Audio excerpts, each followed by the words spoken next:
뭔가가 몹시 다급하긴 하다고 장서방은 생각한다. 급히 나오느라 윗도리도 챙기지 못했건만 한겨울 밤 공기도 느끼지 못할 정도로 둘은 세찬 숨을 입으로 불어내며 노인을 찾아 나선다. 해소기침을 연신 해대는 할매를 장서방이 등에 업고 종가로 왔다. 할매는 한수에게 침을 놓았다. 그리고 다시 장서방이 할매를 업어다 주고 돌아와 이불 속에 들었다. 할매가 침을 놓는 동안 장서방은 안방에서 나는 두렁거리는 소리에 귀를 기울여 보았지만 무슨 말인지 들리지 않았다. 하지만 분명 한수에게 무슨 일이 생겼다고 느낀다. 그리고 부엉이 소리를 들으며 가물가물 잠이 들었다. 여느 날처럼 느긋하게 일어난 태섭은 아침상이 들어오기만 기다리고 있다. 그러나 밖에는 아무런 기척도 없는 것이 이상하다. 심지어 장서방 소리도 들리지 않는다. 그러고 보니 어젯밤에 뭔가 부산하게 문이 열리고 닫혔던 것이 기억나서 옷을 챙겨 입고 대청으로 나서 보니 날은 허은한데 사람은 아무도 없다. 담 너머로 보이는 초가들에서 아침을 끓이는 연기가 나고 있는데 종가는 쥐죽은 듯하다. 헛기침으로 목을 가다듬은 태섭은 대청 끝에서 장서방을 크게 불러본다. 장서방! 그것은 장서방을 향한 소리이기도 하지만 집안의 모든 사람을 불러보는 소리다. 거의 뜬 눈으로 밤을 새다시피 한 세 여자들은 새벽에 잠깐 졸았던 것이 날 새는 줄도 몰랐다. 장서방도 역시 종가를 떠난다고 마음을 정한 탓인지 조였던 끈이 풀려 늦잠을 자고 있었다. 문이 먼저 열린 곳은 안방이다. 광수애미가 머리를 쓸어올리며 문을 나오는데 보기에도 민망한 꼴이다. 재수씨 거기서 주무시는겨? 하는 사이에 장서방도 마당으로 나온다. 밤새다가 새벽에 깜빡했네. 눈도 채 뜨지 않은 채로 전기로 들어가며 광수애미는 답한다. 태섭은 예감이 이상한 것을 느끼고 안방을 기웃거려 본다. 갑자기 아기 울음소리가 들리는데 그것은 한수가 아니다. 유모가 온다고 했었지. 그러면 유모 아기임이 분명하다. 장서방은 아무 말 없이 분주하게 전기를 들락거리더니 다시 집 뒤에 있는 자신의 아궁이로 장작을 하나를 안고 아침 불을 지피러 간다. 그리고 태섭의 귀에 안방에서 나는 소리가 들린다. 아이고 안 되겠습니다 지는. 하더니 두렁거리는 소리가 조금 더 나오고 유모가 아기를 안고 나오더니 뒤도 돌아보지 않고 대문을 나서 가버린다. 전기에 있던 광수애미는 가마솥에서 서리는 김 때문에 유모가 가는 것도 모르고 있다가 안방에서 악을 쓰듯 부르는 소리를 듣고 방으로 들었다. 아이고 저지 안 맞는 모양일세. 어서 사람을 더 알아보게. 그래서 가겠다는 유모도 붙잡지 않은 큰아줌매다. 광수애미는 한수를 내려다보다가 물기가 채 마르지도 않은 손을 한수의 이마에 대본다. 열도 없다. 아니 차가운 자신의 손에 한기가 느껴질 정도로 한수가 차다. 급하다. 꼬박 이틀째 물도 한 모금 안 먹었으니 이제는 울 힘도 없는가 아예 축 늘어진 한수다. 어느새 슬그머니 들어온 태섭이 한수의 모습을 보고 무슨 일이 났는지 대충 짐작한다. 그러나 큰아줌매는 태섭 따위에겐 신경도 쓰지 않고 광수애미의 소매만 붙잡고 흔들어댄다. 그런 적이 한 번도 없던 큰아줌매다. 아이고 가보기는 할게예. 근데 아이고. 광수애미는 문을 나섰지만 누가 마땅할지 고민이다. 동네에 젖을 먹이는 안악들이 여럿 있긴 하지만 다들 해산한 지 한참이나 된 여자들이라 말이 젖이지 물탱이 젖이 분명하다. 이 골목으로 들어가다가 아니지 싶어 다시 반대쪽으로 옮기기도 하고 찾아 헤맨다. 그러다가 전기에서 밥 짓던 어느 안악의 손을 잡아 끌고 무작정 종가로 돌아왔다. 젖을 들이밀었지만 한수는 도통 반응이 없었다. 광수애미는 어제 저녁도 굶었지만 지금 이 순간에는 배고픈 줄도 모르고 나댄다. 마치 자신이 배 아파 낳은 아이 같은 생각이 든다.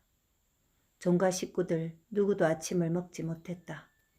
광수애미는 해가 중천에 오르고 또 서산으로 넘어가도록 동네를 뛰어다니며 이 한악 저 한악을 번갈아가며 데려왔지만 한수는 이제 젖꼭지를 입에 대도 밀어내지도 않고 그냥 숨만 겨우 쉬고 있다. 참다 못한 태광과 광수 재수가 종가에 들이닥칠 때까지 끼니도 챙기지 못했다. 저녁이 다 되어 광수애미는 어설픈 상을 차렸지만 입에도 대지 않고 안방의 큰아줌매는 상기된 얼굴로 한수의 차가워지는 손발만 어루만지고 있다. 겁이 나기 시작한다. 이러다가 한수를 잃어버리기라도 한다면 얼마나 정성 들인 종손인데. 소양 역시 하루 종일 아무것도 입에 대지 않았다. 그저 쇳덩어리가 누르듯 조여오는 가슴만 붙잡고 웅크리고 있다. 소양 애미는 숙향을 제외하고는 철없는 아이들에게 소양이 있는 방에 들어가지 말라고 일러놓았다. 딸이 고통스러워하는 이유를 알고 있다. 하나는 젖이 불어터지는 육체적 고통이고 다른 하나는 피부치를 떼어놓은 고통이다.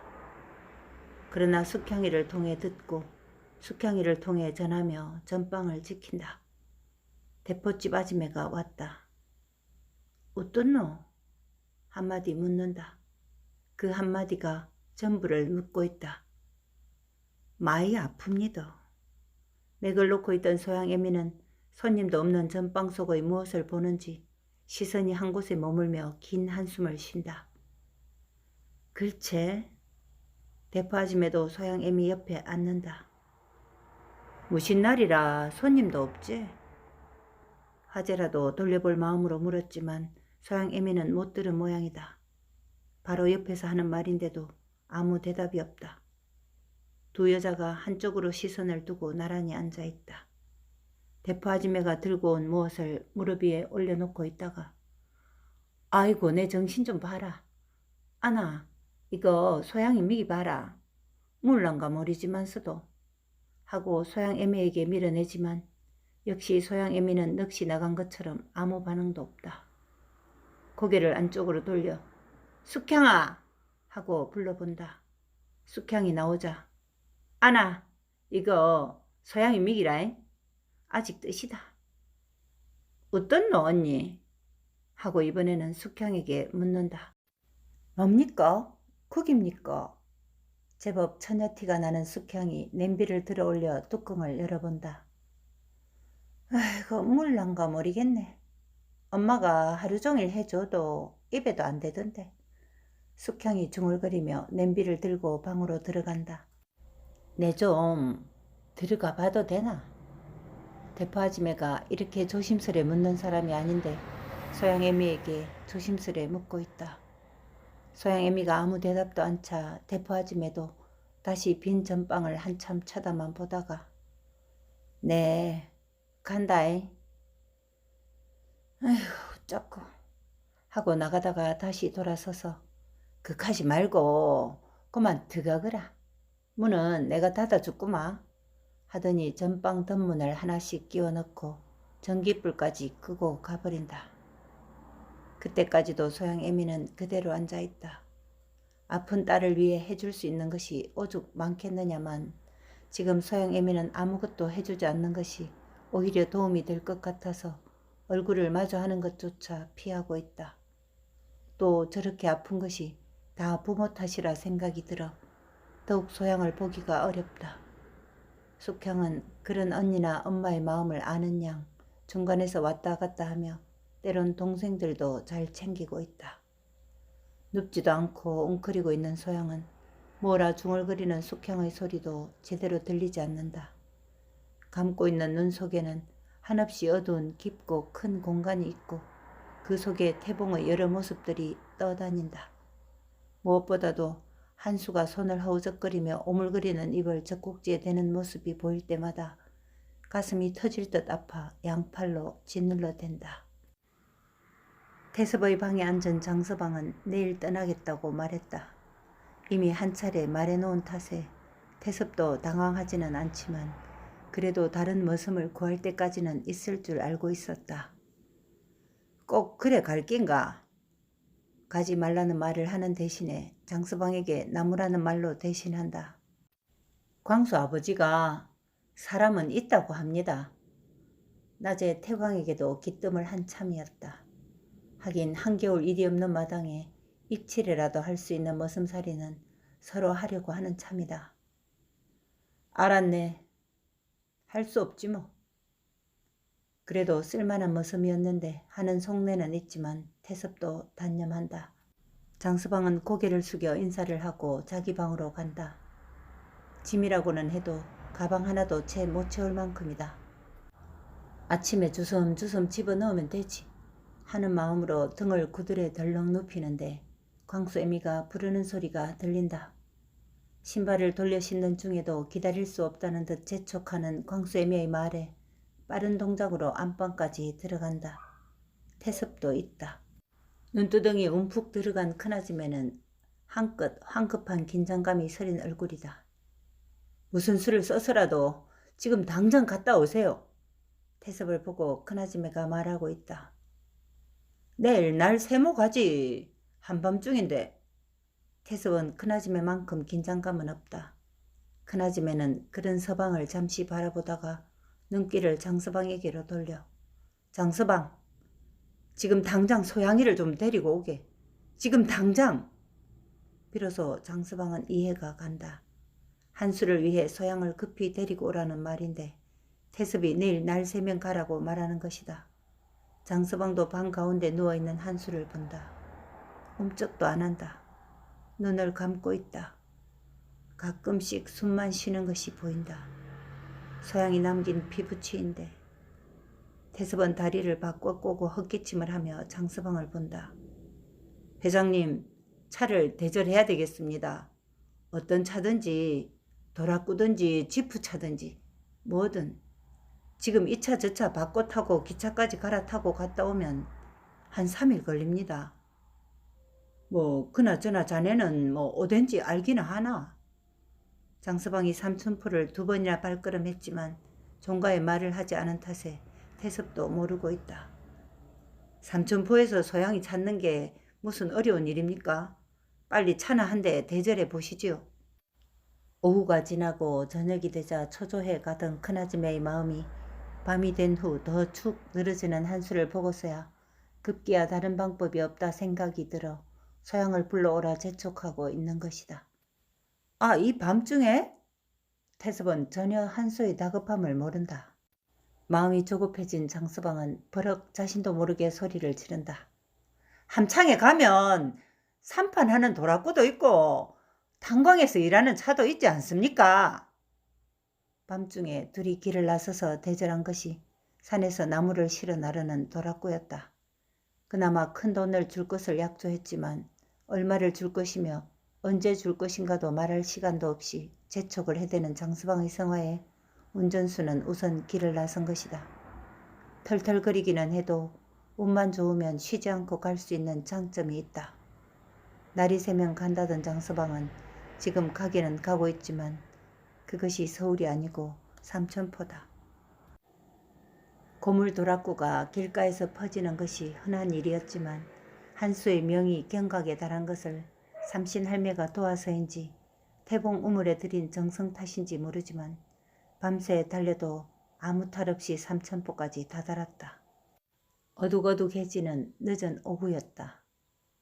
2번의 발걸음 탓인가 벌써 눈에 익은 장터였다. 장서방은 다짜고짜 국밥집 문을 열고 들었으며 소양이 있습니까? 하고 다급하게 묻는다. 갑작스런 장서방의 등장에 대포아줌매의 눈이 둥그레진다. 국밥집에 소양이 있을 리 없는 줄은 알지만 그리 묻는다. 대포아줌매도 벌떡 일어난다. 살아온 세월이 주는 감이다. 대포아줌매는 더 묻지도 않고 앞장서서 허둥지둥 소양애미의 전방으로 가고 장서방은 뒤를 따른다.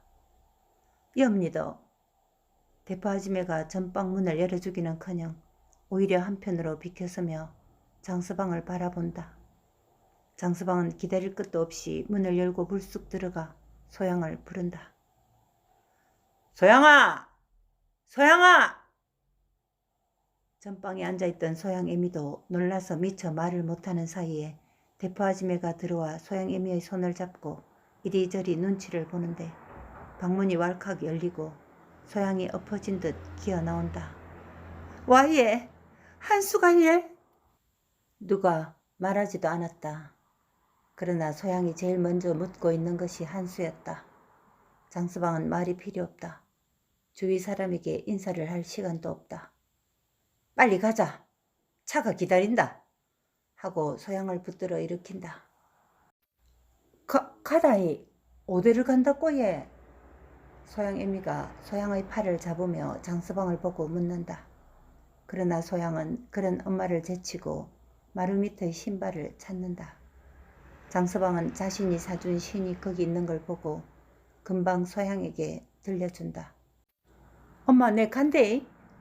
정신 있는 사람이 하나도 없다.